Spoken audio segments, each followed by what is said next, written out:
Hello સલામ સગલા કેમ છો? શું ખબર છે? બધા મજામાં હશો આઈ હોપ. મેં બી ફાઇન છું અલહમદુલિલ્લાહ. આજે મેં લાવી છું ખીચડો, જે હલીમ કહીએ છીએ આપણે. તો જોઈ લઈએ કે આપણે કઈ રીતે મેં આ બનાવે છે. સોરી ફ્રેન્ડ્સ, બહુ ઘણા ટાઈમ પછી વિડીયો અપલોડ કરી રહી છું, પણ શું ટાઈમ નથી મળતો. તો ફ્રેન્ડ્સ આપણે જોઈ લઈએ. અમે છે ને આ જે ઘઉં છે, જે ખાંડેલા ઘઉં આવે છે, આમ છડેલા ઘઉં ટાઈપ જોતા હશો, તમારે મિલતા હશે. તો આ ઘઉં જે છે એ મેં આવી બે થેલી લીધી હતી. આપણે 400 ગ્રામની છે આ થેલી. 400 ગ્રામની થેલી છે, પણ એમાં એટલા મેં ઘઉં રાખાતા બાકી. ઓકે, એટલે લગભગ 100 ગ્રામ જેટલા મેં રાખાતા. તો 400 400 800 700 ગ્રામ જેટલા ઘઉં છે. ઓકે, તો આ ઘઉંને રાતે મેં એ 4-5 પાણી બલકે 6 પાણીથી એકદમ એમ કરીને ધોઈ દીધા ને પછી પીવાનું પાણી ભરી દીધું. હવે આ જે પીવાનું પાણી ભરું છે, આજના જ અંદર આપણે પકાવવું છે. તો જોઈ લઈએ શું શું લઈશું. આપણે આના અંદર પ્યાજ લઈશું. તો આ પ્યાજ જે છે એ આપણે ઘઉંના અંદર નાખી રહ્યા છે. ઓકે, હા.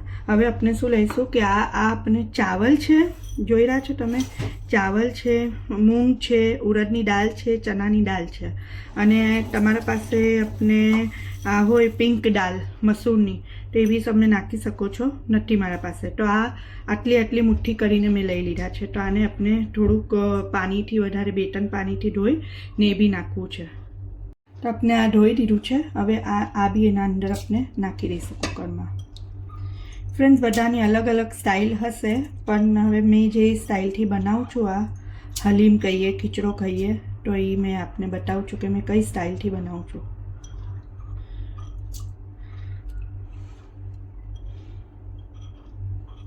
તો ફ્રેન્ડ્સ, હવે આપણે આના ચોપરના અંદર નાખીશું.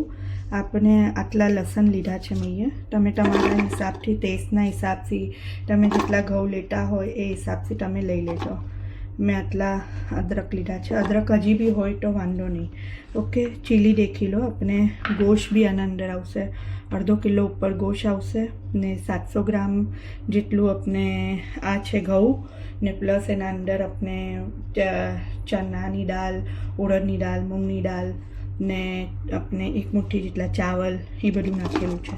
તો એ હિસાબથી આ 15 મિર્ચી લઈ રહી છું મેં. આ કુવેતના હિસાબથી જેટલો ટેસ્ટ હોય છે એ હિસાબથી લીધી છે. અગર તમે આમ નાની લોંગી મિર્ચી લઈ રહ્યા છો તો એ થોડી કમ લેજો, કેમ કે તીખી વધારે હોય છે.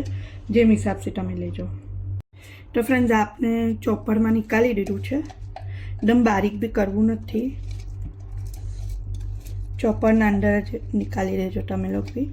તો આના અંદર મેં નાખી દેવું છે. આપણે જરા હેન્ડ બરાબર વોશ કરીને ને એમ કરજો. ઓકે, તો ફ્રેન્ડ્સ, આમના અંદર મેં હવે ઓઇલ નાખું છું.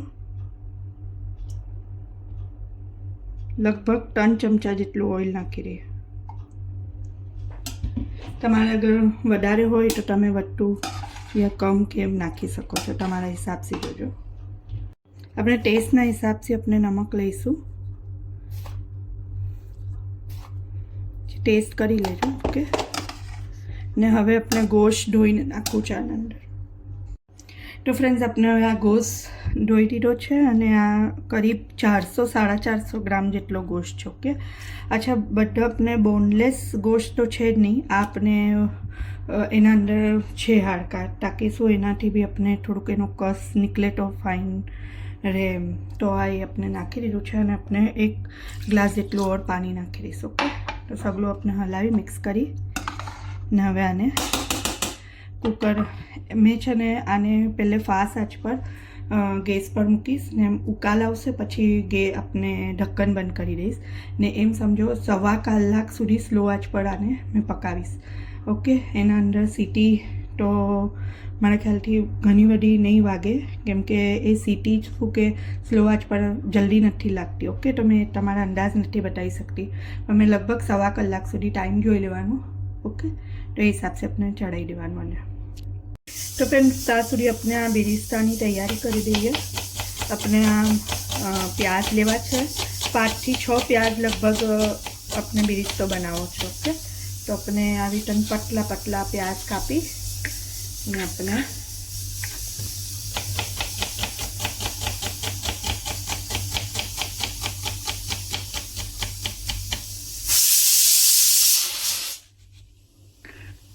પતલા પતલા પ્યાજ કાપવા છે. ઓકે, આના બિરિસ્તો બનાવો છે. તો ફ્રેન્ડ્સ આ આપણે થઈ ગયું છે. આ તમે દેખી રહ્યા છો એકદમ ક્રન્ચીવાલા આપણા. ઓકે, હવે આગળ શું કરવું બતાવીએ. તો ફ્રેન્ડ્સ આ આપણા આ થઈ ગયું છે ખીચડો. હવે આ જોઈ લઈએ આપણે. ઓકે, હવે આને શું કરવું છે આપણે કે આ આપણા પાસે સાચો છે ખીચડો આટવાનો. ઓકે, તો આવી રીતનું હોય છે આ. અમારા પાસે 12 સાલથી અલહમદુલિલ્લાહ છે. એવું ને એવું જ છે ખીચડો આટું છું આના અંદર. ઓકે, અહીંયા ઇન્ડિયાથી લાવેલું છે. અગર તમારે જોતું હોય તો હકીમીમાં બી આ મળી જાય છે. તો આને આવી રીતે કરીને નાખવું છે. આપણે આનાથી દાળ વગેરે બી પીસી શકીએ છીએ. આપણે દાલવડાની ને એ સબ બી કરી શકીએ છીએ. પણ મેં આ ખાસ સ્પેશિયલી આના જ માટે રાખ્યું છે. તો આને આવી રીતે કરીને આમ નાખવું છે.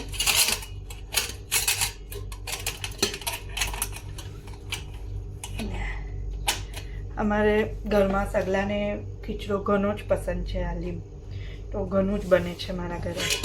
તો આ જો આવી રીતે નોખું કરી અને પછી આના અંદર આપણે આમ નાખતા જવું છે.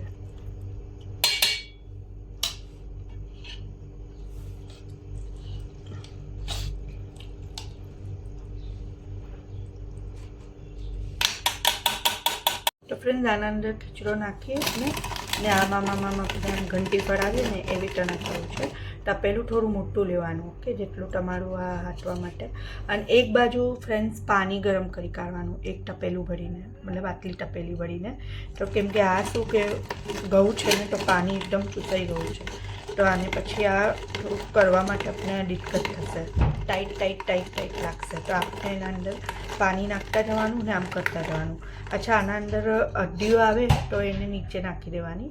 અને ગોશ આવે તો પીસી શકો તો તમે પીસી લેવાનું, નહીં તો એ બી નીચે નાખી દો.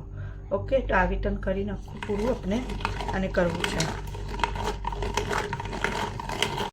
તો ફ્રેન્ડ્સ આ દેખી રહ્યા છો આ થઈ ગયો છે, આટાઈ ગયો છે. હવે એને થોડો હલાવી દેવાનો.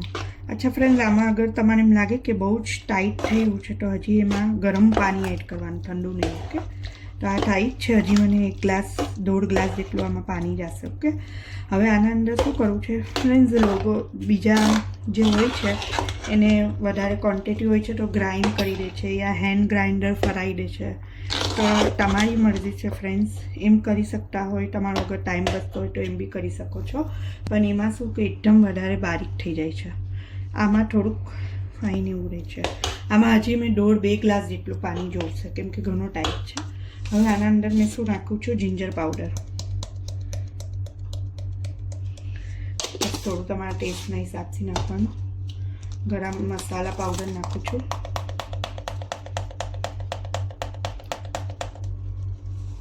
ઓકે, અને આને હલાવી દેવાનું.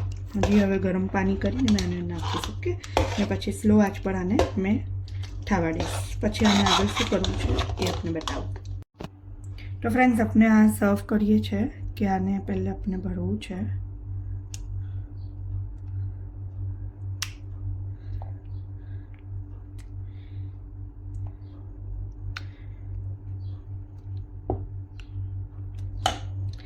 ભરી પછી આના અંદર મિન્ટ નાખવા છે. આખા નાખવા હોય તો આખા બી નાખી શકો છો. અને આને થોડા સા તોડીને ચારે બાજુ આપણે મિન્ટ નાખવાનું.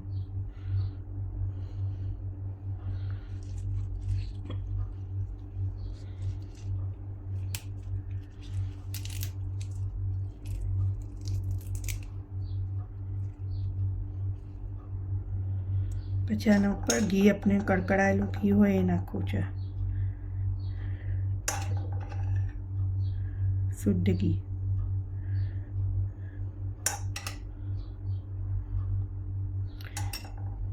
પછી આમાં ગરમ મસાલો બી ઉપરથી નાખી શકો છો. તમે અદરકના બારીક એકદમ પીસ કરીને બી તમે નાખી શકો છો. જેમ તમારે હોય એવી ટન ઉપર તમે તમારે જેવું પસંદ હોય એ હિસાબથી તમે નાખી શકો છો. પછી આ વિટન બિરિસ્તો નાખી ને લેમનને આપણે